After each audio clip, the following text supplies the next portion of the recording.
inside a fisherman's boat 2,000 years ago.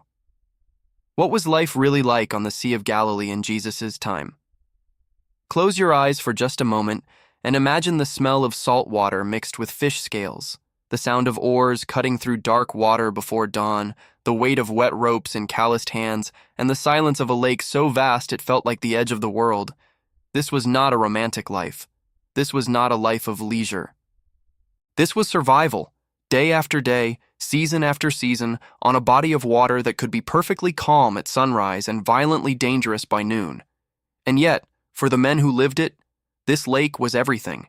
It was their livelihood, their identity, their history, and their home. The Sea of Galilee sits in the northeastern region of what is now Israel, cradled between hills and fed by the Jordan River flowing from the north.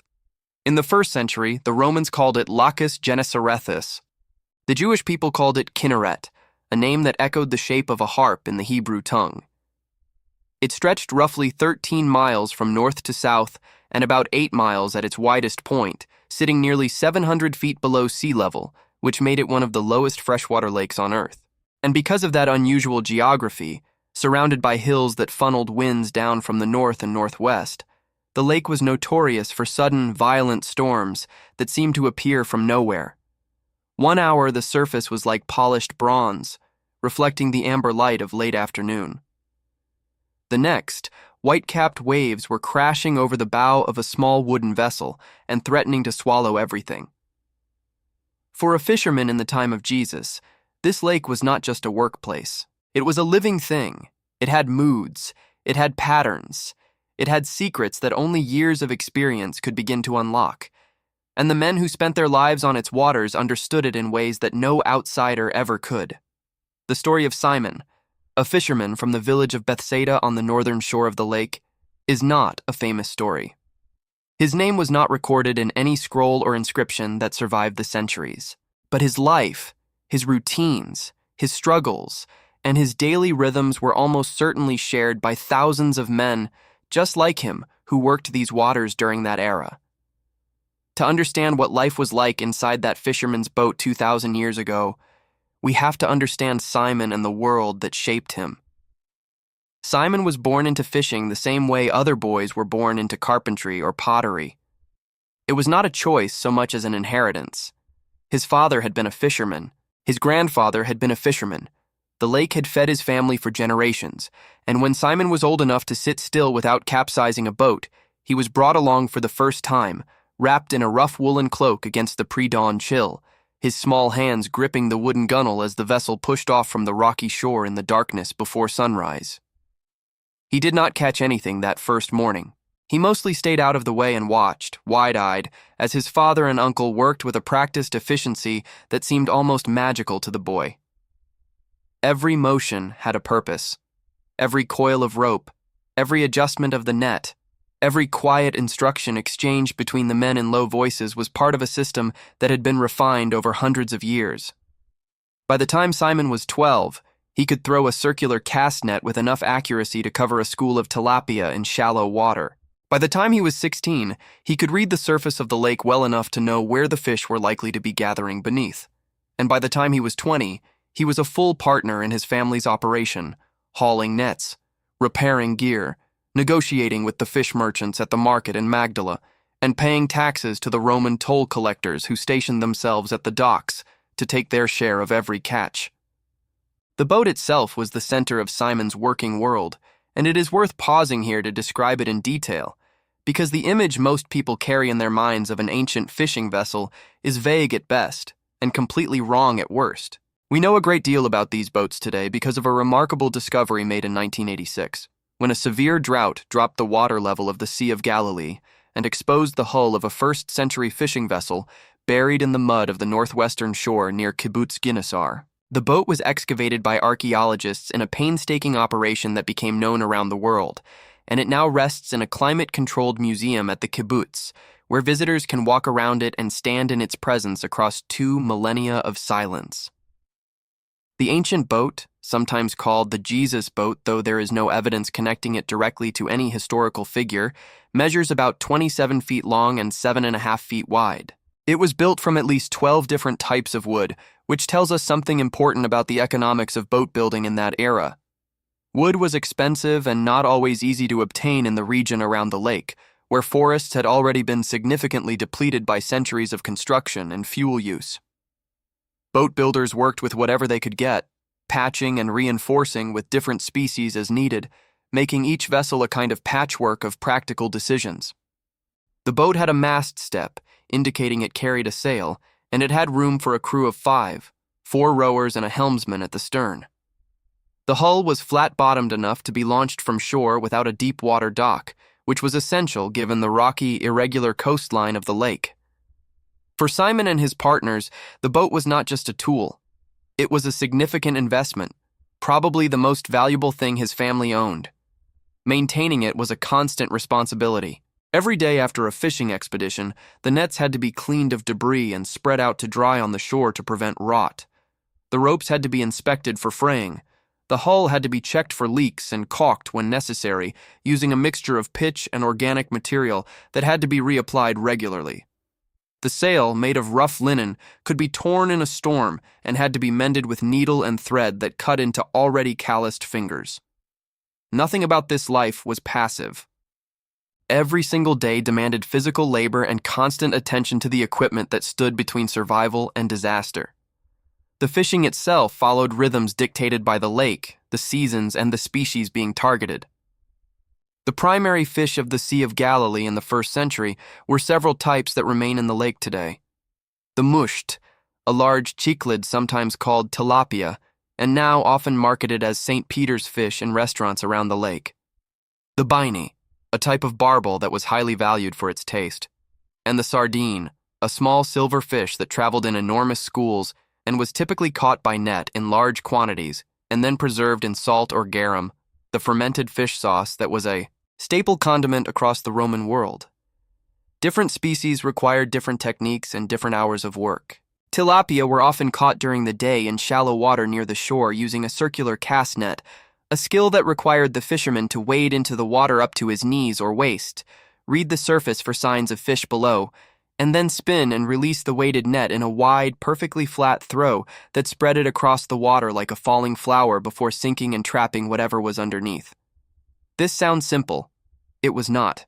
A cast net could weigh 15 pounds or more when wet, and throwing it correctly required a technique that took years to develop, involving the right foot, the right shoulder, the mouth, and the left hand, all working in a coordinated motion that had to become second nature before it could be executed reliably under pressure. The sardines were a different story entirely. They moved in vast schools near the surface of the lake, often visible as a dark patch of water that seemed to shimmer and shift as the fish moved together. To catch them in quantity required a dragnet, a long wall of netting weighted at the bottom and buoyed at the top, that could be deployed from the boat in a wide semicircle and then hauled in by teams of men pulling on both ends simultaneously, corralling the fish into an ever-tightening pocket from which they could not escape. This operation required coordination, strength, and timing. It was typically done at night when the fish were closer to the surface, and the darkness made them less likely to see the approaching net and scatter. This is why the gospel accounts of fishermen working on the Sea of Galilee so consistently place them at work in the darkness of night or in the pre-dawn hours. This was not a literary choice or a metaphor, at least not exclusively. It was simply how the job was done. Simon and his partners would push off from shore in the last hours before midnight, the lake black and quiet around them. The only light the occasional lamp hung from the stern post to attract fish toward the net in the deep water, and they would work through until the first pale line of dawn appeared over the hills to the east. By the time the villages along the shore were waking up, the catch was already in, the nets were already being cleaned, and the negotiations with the merchants were already beginning.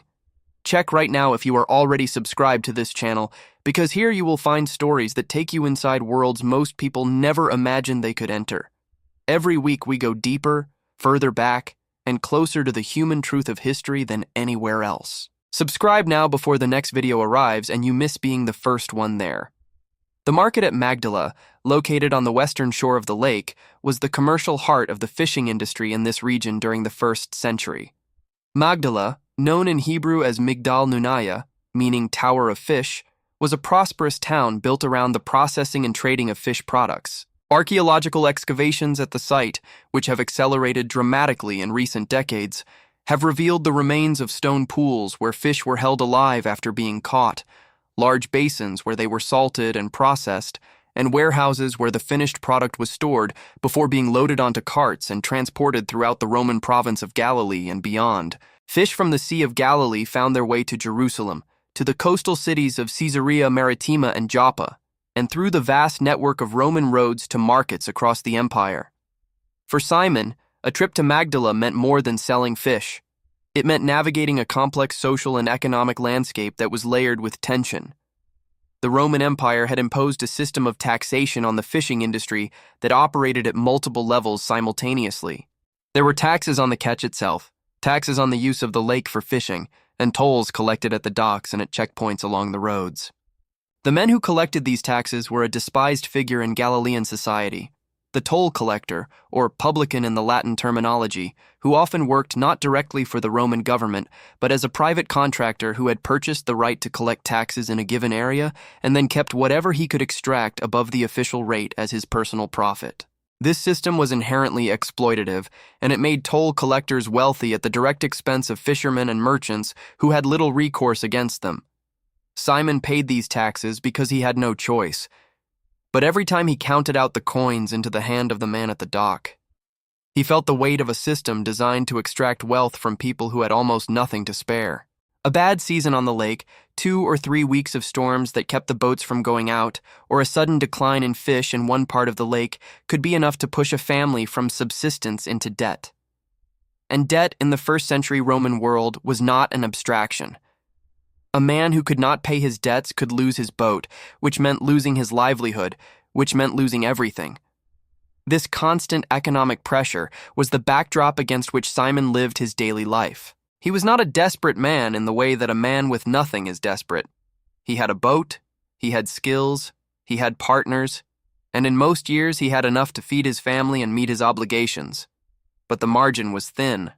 The pressure was always there, present in every decision about when to go out and when to stay in, about how much of the catch to sell fresh and how much to preserve for later, about whether to risk the boat in uncertain weather for the chance of a larger haul. The village of Bethsaida, where Simon is understood to have come from based on the Gospel of John's account that identifies several of the disciples as being from that town, sat on the northeastern shore of the lake near the point where the Jordan River entered from the north. In the first century, it was a prosperous fishing village that had recently been elevated to the status of a polis, a proper Greco-Roman city, by Philip the Tetrarch, the son of Herod the Great, who ruled the territories to the northeast of the lake. This elevation brought new construction, new infrastructure, and new administration to the town. But it also brought new layers of cultural complexity to a community that was already navigating the competing demands of Jewish religious identity, Roman political authority, and Hellenistic cultural influence that permeated every corner of the Eastern Mediterranean world. Simon spoke Aramaic as his native language, the Semitic tongue that was the everyday speech of Jewish Galilee. He likely had some functional knowledge of Greek, the lingua franca of trade and administration across the Roman East, good enough to negotiate a price or understand a written document, even if he was not literate in it himself. Literacy in the ancient world was not universal, and the rate of reading ability among working-class people like fishermen was probably low, though not zero. The synagogue life of Jewish communities included the regular public reading of Scripture, which meant that even people who could not read themselves had significant exposure to the sacred texts of their tradition and often had large portions of them memorized from years of hearing. The synagogue was the center of community life in Bethsaida and in every Jewish village around the lake. It was the place where the community gathered on the Sabbath, which began at sundown on Friday and ended at sundown on Saturday, for prayer, scripture reading, and the discussion of matters of law and community concern. For Simon and his family, the Sabbath was not only a religious obligation, but a genuine rest, a 24-hour pause in the relentless rhythm of fishing and preparing and selling and repairing. No nets were thrown on the Sabbath. No boats went out. The lake was left to itself for one day each week while the community turned inward, gathering in the synagogue or in homes, sharing meals, and observing a day that the tradition described as holy, set apart, given as a gift to his people. The food that a fisherman's family ate was shaped by what the lake provided and what the surrounding agricultural land produced. Fish was obviously central, prepared in various ways: grilled over an open fire, boiled in a simple broth, preserved in salt, or mixed into sauces. Bread made from barley or wheat was the other staple, baked in clay ovens or on flat stones over fire, and eaten at every meal. Olives and olive oil, grown on the terraced hillsides around the lake, provided both calories and flavor. Figs and dates, dried for preservation, added sweetness to a diet that was otherwise fairly austere. Legumes like lentils and dried beans were a cheap and reliable source of protein. Milk and cheese from goats were available when the animals were producing. Meat was a luxury reserved for festivals and special occasions, when a lamb or a kid might be prepared for a communal celebration. The home that Simon and his family lived in was almost certainly a simple stone structure of the type that archaeological excavations have revealed throughout the Galilee region. Walls of roughly cut basalt, the dark volcanic stone that forms the bedrock of the eastern Galilee, supported a flat roof made of wooden beams covered with reeds and packed earth. A single large room served as the main living and sleeping space, with a raised stone platform along one wall where the family slept on woven mats. A lower area, sometimes accessed from the same room, might house a few animals at night, both for the warmth they provided and for security. There was no glass in the windows, just wooden shutters that could be closed against rain and cold. There was no indoor plumbing, no running water, no artificial light beyond oil lamps that burned olive oil through the night and cast a warm, flickering glow over the faces of everyone gathered beneath the low roof. Water was carried from a community cistern or a nearby spring, and the daily task of hauling water was typically the responsibility of the women and older children of the household. Simon's wife, whose name and history are entirely unknown to us, would have been a full partner in the economic and domestic life of the family. While Simon was on the lake, she was managing the household, preparing food, tending to children, weaving cloth on a simple loom, and occasionally helping to process and dry fish when the catch was large enough to require all hands. Her labor was as essential as his, even if it was less visible to the outside world and went entirely unrecorded by the scribes and scholars of the era. The children of a fisherman's family grew up with the lake as their playground and their classroom simultaneously. Boys were introduced to the work of fishing as soon as they were old enough to be useful, learning through observation and imitation, making mistakes under the patient guidance of their fathers and uncles, absorbing knowledge about the lake, the fish, the seasons, and the equipment through years of direct experience that no classroom could replicate.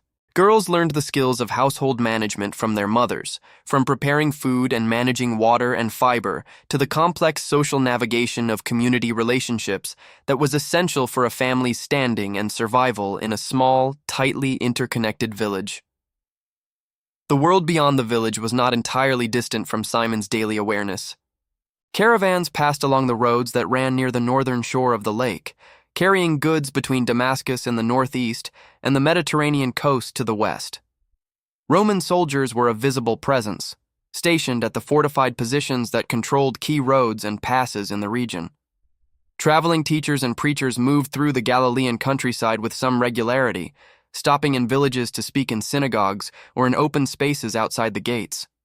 News traveled by word of mouth along the trading routes, bringing reports of political developments in Jerusalem, of decisions made by the Roman governor Pontius Pilate in Caesarea, of movements and teachings that were capturing the attention of people throughout the region. It was into this world, dense with history and possibility and tension, that a teacher from Nazareth came one day to the shore of the Sea of Galilee and began to speak. The Gospels describe him walking along the beach in the early morning when the fishermen were still at the shore after a night on the water, cleaning their nets and sorting their catch and preparing to go home to sleep before the cycle began again. He did not stand in the synagogue or address the crowd from a hillside in that moment. He came to the water, to the world of Simon and the other fishermen, and he spoke to them there, in the language of their daily experience, using images that they understood in their bones: nets and fish, seeds and soil, light and darkness, lost things found and found things celebrated. Whatever one believes about the significance of those encounters, the simple human reality of that moment is profoundly moving. Here was a man who came not to the powerful, not to the educated, not to the privileged, but to the workers, to the people whose hands smelled of fish and whose backs ached from hauling nets all night, and he addressed them with a seriousness and a respect that they were not always shown by the teachers and officials who occupied the positions of social authority in their world. And some of them, the Gospels tell us, left their nets and followed him. What did it mean to leave your nets? In purely practical terms, it meant walking away from your livelihood, from the source of income that sustained your family, from the tools and the boat and the daily routine that had defined your existence from childhood. It was not a small thing. It was an enormous thing. And yet the language of the gospel accounts is striking in its simplicity. He called them, and they left. No long deliberation described. No negotiation recorded. Just the call and the response. This speaks to something important about the inner life of these fishermen that the daily details of their work sometimes obscure. They were not merely economic units, not merely bodies performing the repetitive labor of a subsistence trade. They had interior lives. They had hopes and questions and longings that the grinding routine of fishing could not satisfy. They lived in a time of intense religious expectation, when many Jewish people believed that the God of Israel was about to act decisively in history to restore his people, to end the long period of foreign occupation, and to establish a new order of justice and peace. This expectation was in the air that Simon breathed, part of the texture of every synagogue gathering, every Passover meal, every prayer spoken over the darkened lake on a night when the stars were thick overhead and the world felt both very small and very large at the same time.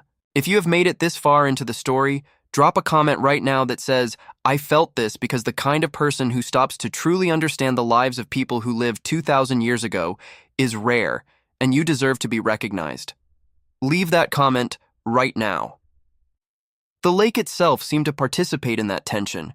It was a place of extraordinary beauty and extraordinary danger existing in close proximity. On a calm morning in early spring, when the surrounding hills were green from the winter rains and the water was perfectly still and reflecting the deep blue of the sky above, there was nowhere on earth more beautiful than the Sea of Galilee. The fishermen who spent their lives on it had a relationship with that beauty that was too intimate and too worn to be called admiration, but it was there nonetheless, embedded in the way they described the lake, the way they oriented their homes toward it, the way they felt its absence when they were away from it. And on the nights when the storms came down from the north, when the wind drove the water into peaks that crashed over the gunwales and the oars bent and the mast groaned and everyone on board knew how quickly everything could end, those same fishermen understood in their bodies what it meant to be small and mortal in a world that was vastly larger and more powerful than any human being. This was not abstract theology. This was lived experience, pressed into the muscles and the memory by years of working on a lake that could turn on you without warning. The storms of the Sea of Galilee were notorious in the ancient world, and they remain a meteorological reality today. The combination of the lake's depth below sea level, the surrounding topography, and the thermal differences between the cool air descending from the heights of Mount Hermon to the north and the warm air hovering over the lake's surface created conditions for rapid, violent weather changes that caught travelers and fishermen off guard regularly. Several ancient sources mention the lake's dangerous character. The Jewish historian Josephus, writing in the 1st century, described the lake in appreciative terms, but also noted the sudden winds that could make it treacherous. The gospel accounts of storm scenes on the lake read not as legend, but as accurate meteorological description to anyone who has spent time on the water there.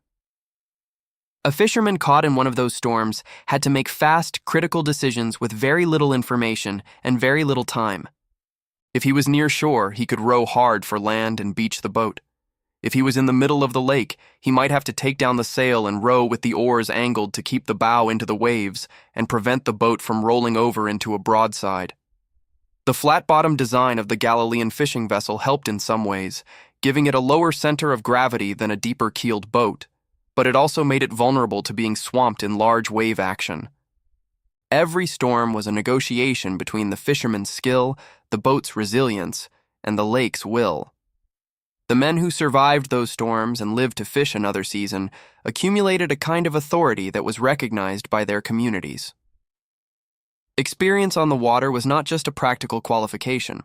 It was a form of knowledge that commanded respect, that marked a man as someone who had tested himself against the real world and returned intact. Simon, by the time he was old enough to have formed partnerships and taken on apprentices of his own, would have carried that authority naturally, not from any formal position or title, but from the simple fact that people could see in the way he moved and spoke and made decisions that he was someone who knew what he was doing and had paid for that knowledge in the currency of hard years. This is the world, in all its complexity and texture, that formed the men described in the Gospel accounts as fishermen of the Sea of Galilee. They were not simple peasants. They were skilled specialists in a demanding and dangerous trade, embedded in a rich culture of religious practice and community life, navigating the economic and political pressures of a world largely indifferent to their well-being, and carrying within them all the ordinary human weight of family loyalty, personal ambition, fear, hope, and wonder. To step inside a fisherman's boat 2,000 years ago on the Sea of Galilee is to step inside a world that is simultaneously very foreign and startlingly familiar. The technology is ancient, the social structures are distant, the political landscape is gone, and the specific men who lived these lives have been dust for 2 millennia. But the quality of the light in the early morning over the water, the smell of fish and rope and wood smoke, the feeling of a net pulling heavy and full just before you haul it over the side, the exhaustion in your arms after a long night of rowing, the relief when you see the shore and the faces of the people you love waiting for you to come home safe. These things are not foreign at all. They are human. They are as present today as they were then, and they are the thread that connects us across the vast distance of time to the lives that were lived on that small, extraordinary lake at the center of so much history. The economic life of the fishing industry on the Sea of Galilee in the 1st century was far more organized and interconnected than most people imagine when they picture a lone fisherman casting a net from a wooden boat. The industry had structure, hierarchy, and an economy of scale that bound together boat owners, hired workers, processing facilities, merchants, and transporters in a network that extended well beyond the shoreline. Understanding this structure helps illuminate not just the daily life of Simon, but the social position that he and his fellow fishermen occupied within the broader society of Roman Galilee. Fishing licenses were required by the Roman administration, and they were not free. The right to fish in specific areas of the lake was controlled and taxed, which meant that a fisherman needed capital not just to own a boat and equipment, but to purchase the legal right to use them. This system created a distinction between the wealthy boat owners who held the licenses and the hired laborers who worked for wages, and it placed the independent family fisherman like Simon in a middle position that was perpetually precarious, owning enough to be considered a small proprietor, but taxed enough and exposed enough to risk that the distance between his position and poverty was uncomfortably short. The partnerships that the Gospels describe among the disciples are consistent with what we know about fishing partnerships in the ancient world.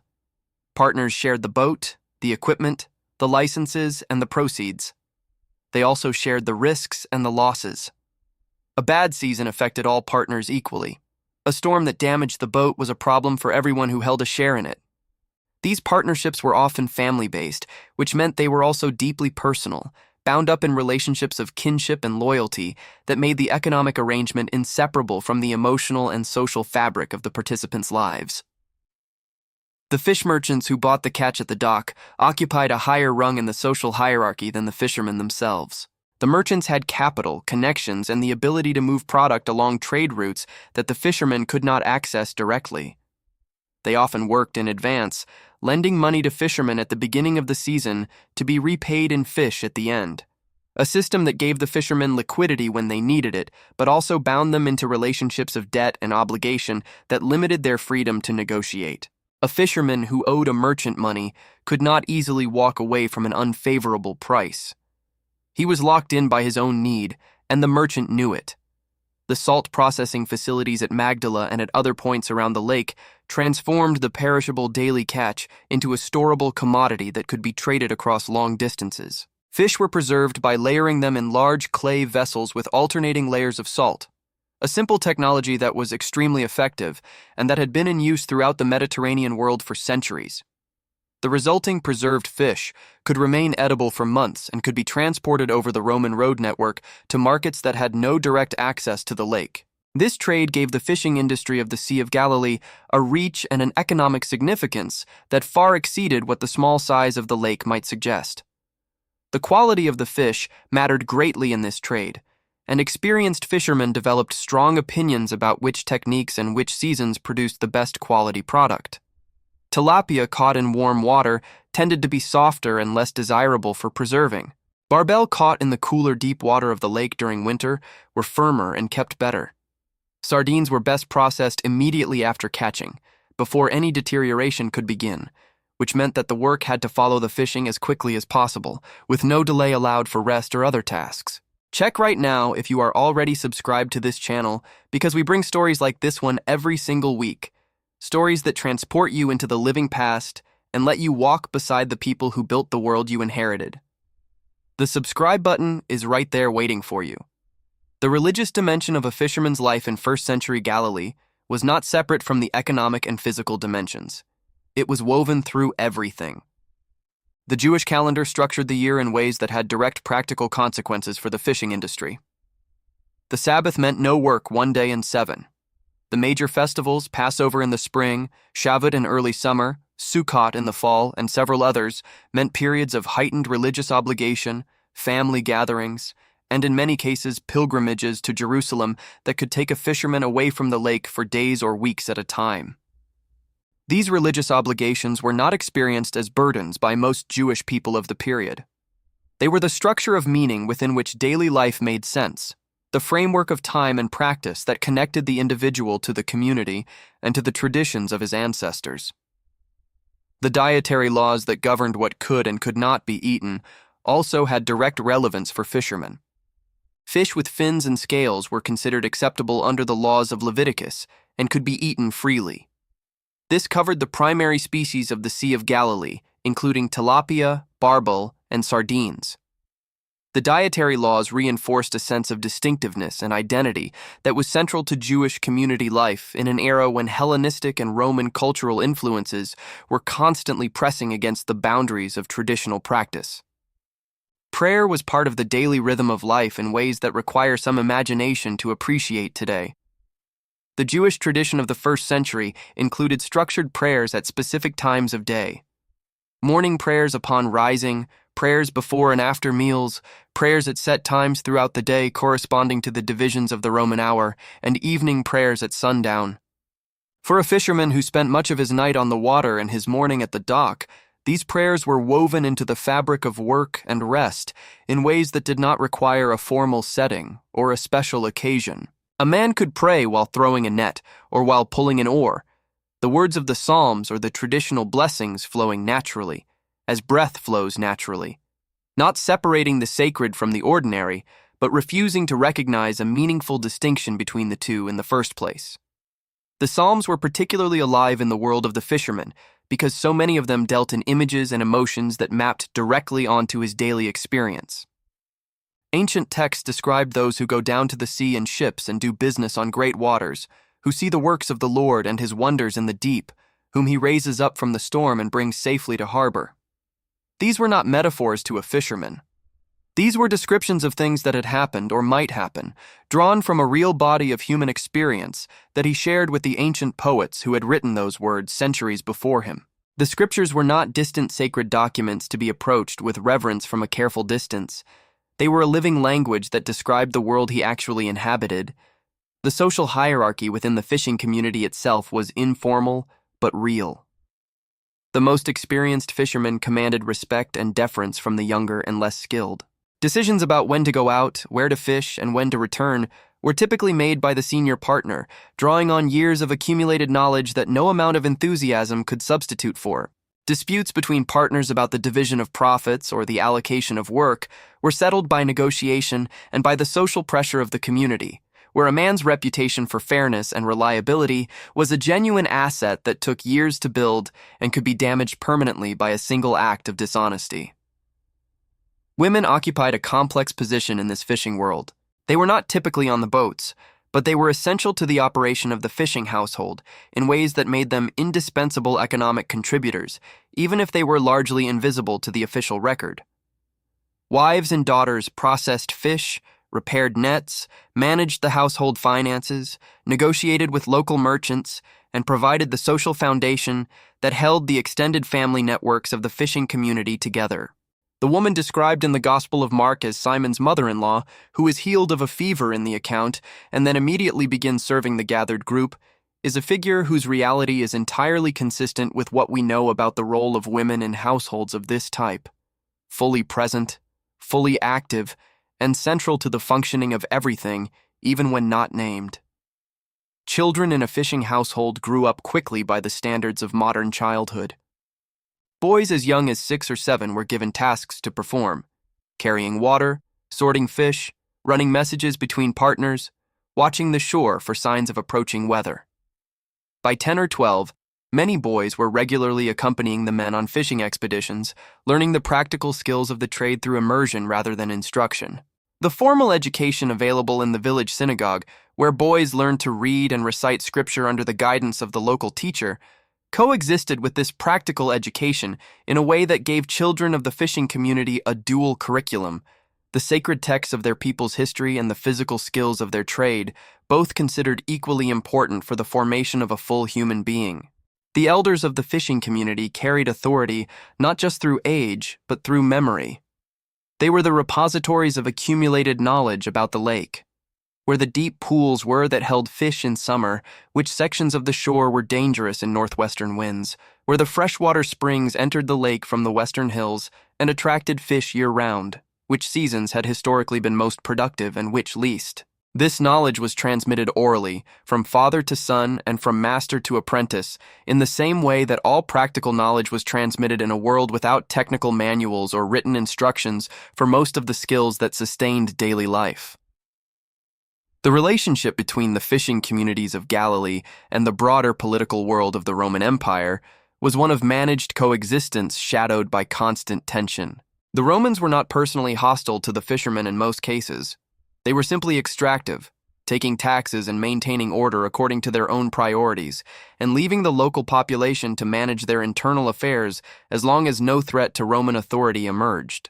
But that indifference, combined with the systematic removal of wealth through taxation, created a pervasive sense of injustice that was felt at every level of Jewish society in Galilee, and especially keenly among the working class, whose thin margins left them most exposed to the consequences of the system. Several serious uprisings had occurred in the region in the decades before the time Jesus walked those shores, and their memory was fresh. The taxation system, the Roman military presence, and the collaboration of some local leaders with Roman authority all fed a simmering discontent that could become intense under the right conditions. The various movements that characterized Jewish religious and political life in the first century, the Pharisees with their emphasis on strict Torah observance, the Sadducees allied with the temple establishment in Jerusalem, the Essenes who had withdrawn from mainstream society to their desert communities, the Zealots who advocated resistance to Rome, and the various prophetic and messianic movements that attracted popular followings throughout the region, all represented different responses to the same fundamental question: how should the people of Israel live and relate to one another and to God in a world that felt fundamentally unjust? Simon the fisherman would have heard all of these voices. He would have had opinions about them, shaped by his experience and his community's discussions. He was not a political theorist or a religious scholar, but he was not a passive recipient of ideas either. He was an intelligent man with years of practical experience and a deep knowledge of the tradition, formed by decades of Sabbath observances and festival celebrations and scripture readings and community conversations. When a new teacher arrived on the shore of his lake and began to speak in ways that felt different from anything he had heard before, Simon had enough context to recognize the difference and enough courage to respond to it.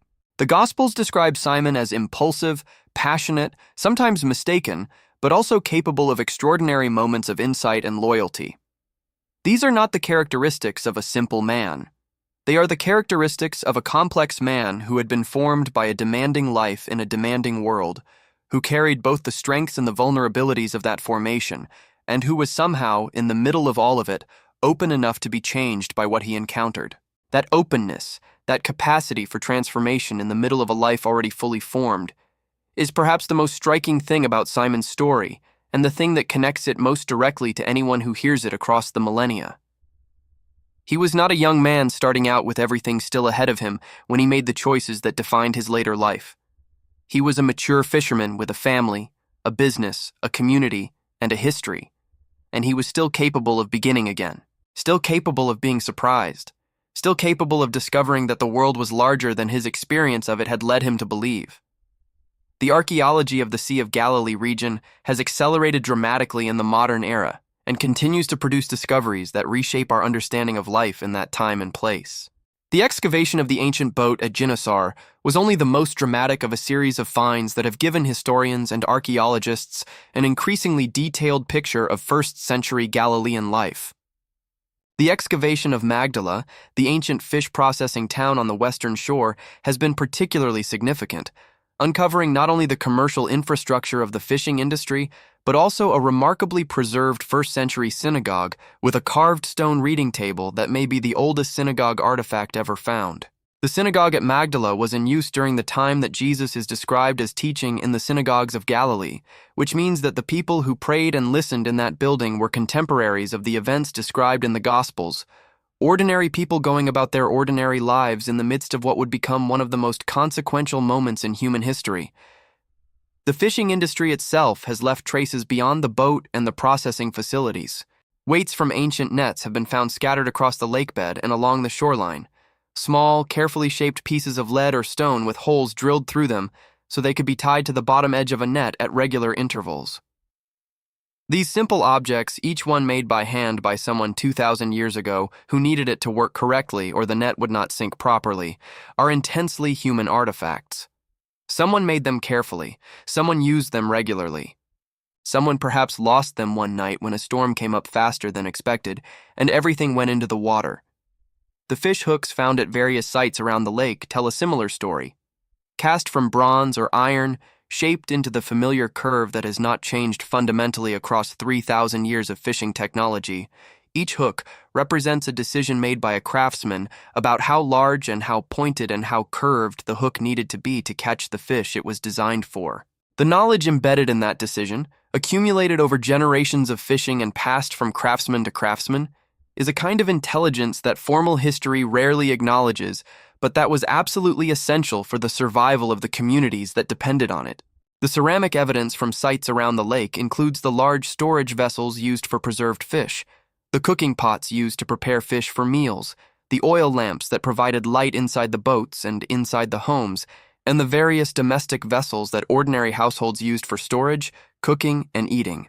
This ceramic evidence gives archaeologists a window into the material culture of daily life that written sources rarely provide, showing us not just what people did and believed, but what their daily environment looked, felt, and functioned like. The coins found at these sites tell yet another part of the story, documenting the economic transactions of a community that was deeply integrated into the Roman monetary economy, even while maintaining strong cultural and religious distinctiveness from the Roman world. The presence of Roman coins stamped with imperial imagery in a Jewish context that found such imagery problematic reflects the complex negotiations that first-century Jewish life required, using the tools of the empire because they were unavoidable while resisting the empire's claim to ultimate authority over the community's identity and values. All of these objects, the net weights, the fish hooks, the ceramic vessels, the coins, the planks of the ancient boat, add up to a portrait of a world that was simultaneously ordinary and extraordinary. Ordinary in the sense that its people were doing the same things that human beings have always done: feeding their families, maintaining their communities, practicing their faith, loving their children, arguing about money, worrying about the weather. Extraordinary in the sense that it was a world balanced on the edge of a transformation that would eventually reshape the entire civilization of the West. The fishermen of the Sea of Galilee did not know they were living at the axis of history. They were just living. That is perhaps the most important thing to understand about them, and the thing that makes their story most accessible to us across the long distance of time. They were not characters in a story. They were people in a world, trying to make it work, one day and one net and one catch at a time. To walk along the shore of the Sea of Galilee today is to walk in the footprint of that world. The stones under your feet are the same stones. The water that laps at the edge is the same water, fed by the same springs in the same river. The hills that surround the lake are the same hills, even if the trees and the villages on them have changed beyond recognition.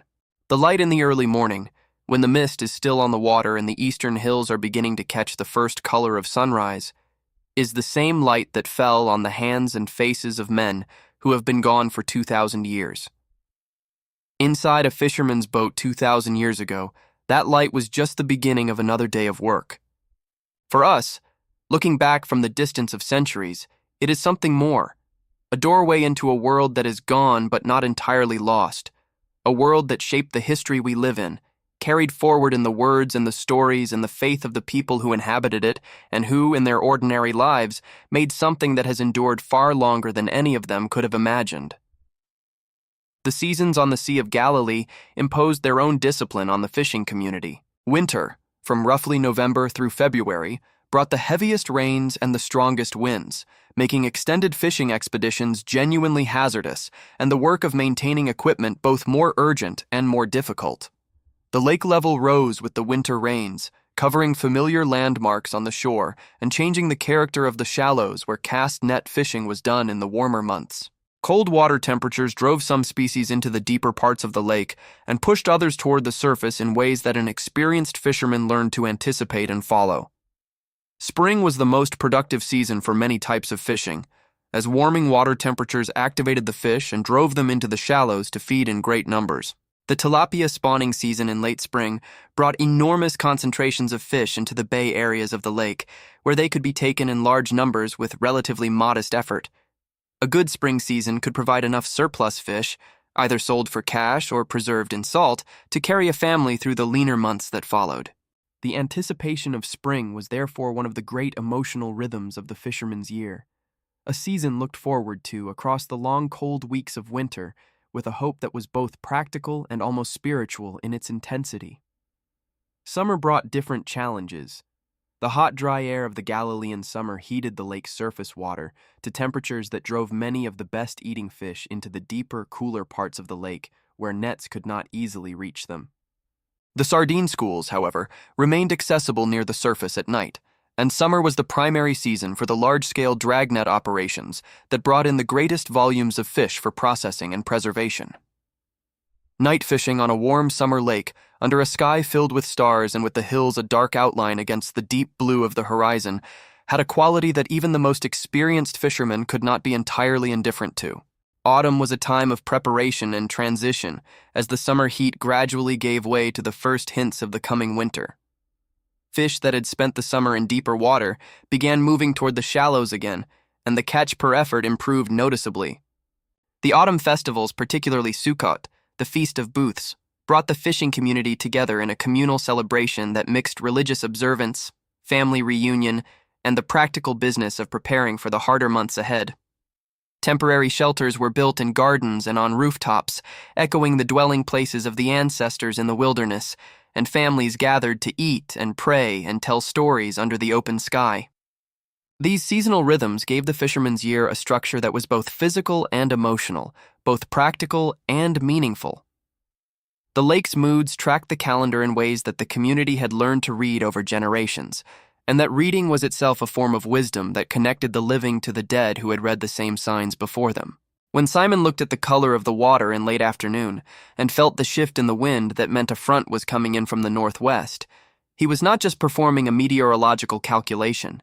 He was exercising a knowledge that his father had given him and his father's father had given before that, a chain of human attention to the natural world stretching back further than memory could reach.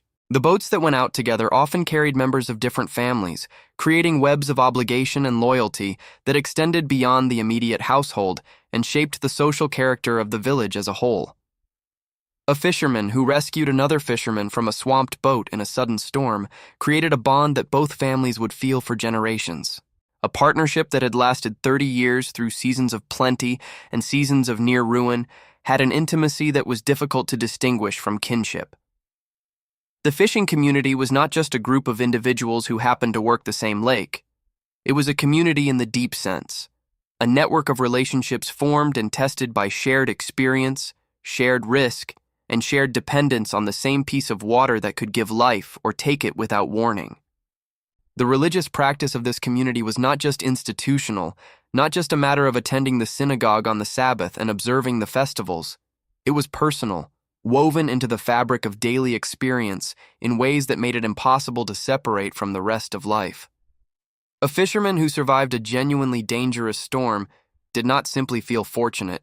He felt that he had been preserved, that his life had been held in a hand larger than any human hand, and the appropriate response to that feeling was gratitude, expressed in the traditional forms that his tradition had developed over centuries for exactly that purpose.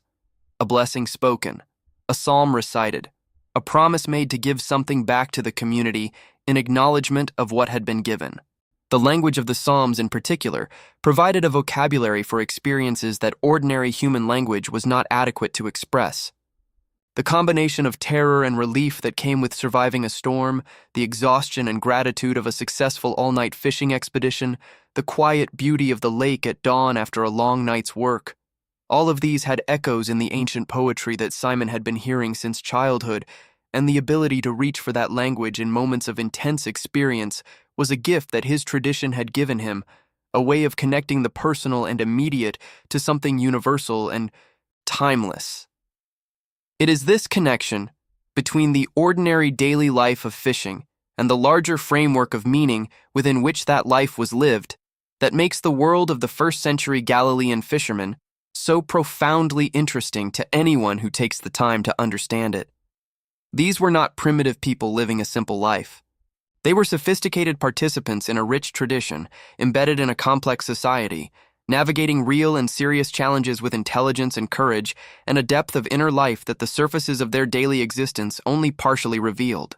When we think about what happened on the shores of the Sea of Galilee in the first century, when we try to imagine the conversations and the decisions and the ordinary moments of everyday life that surrounded and supported and gave context to the events described in the Gospels, we are thinking about people like Simon, people with calluses on their hands and debts they were worried about and children they adored and neighbors they found difficult and memories of storms they had barely survived and dreams of a world more just than the one they inhabited.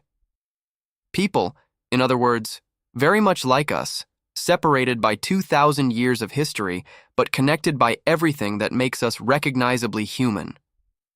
Inside a fisherman's boat 2,000 years ago, the world was exactly as large and exactly as small as the world is today. The same fears, the same hopes, the same love, the same hunger for meaning and justice and connection. The water under the hull was the same water. The stars overhead were the same stars. And the questions that the people on that boat were asking, in their own language and in their own way, were the same questions that you are asking right now, even if you do not always recognize them as questions at all. That is the miracle of history when it is told honestly and with care. Not that the past was different, but that it was so much the same. If you have watched this entire journey, from the pre-dawn darkness of a fishing expedition 2,000 years ago to this moment right here, then you are someone who understands that the past is not a foreign country. It is a mirror. And what you have seen in it today is your own reflection, stretched across 2,000 years of human struggle and beauty and faith and ordinary, extraordinary life. If you enjoyed this story, please like this video right now, because every like tells us that you want more stories like this one, and we will keep making them as long as you keep watching. Share this video with someone who needs to be reminded that history is not just dates and names. It is people. It is real. It is alive. And if you are not yet subscribed to this channel, subscribe right now, because the next story is already on its way, and it will take you somewhere you have never been before. If you watched all the way to the end, leave a comment right now saying, "I watched until the end," so that I can get to know you and find out who truly loves the stories we share here on this channel. Your comment means more than you know. It tells us that what we are doing matters, that the effort of bringing these worlds back to life is reaching someone real, someone curious, someone worthy of the story. And that is exactly why we are here. Inside a fisherman's boat, 2,000 years ago, on the Sea of Galilee, in the time of Jesus. That is where we went today. And the most extraordinary thing about the journey is not how far we traveled. It is how close we found ourselves to home.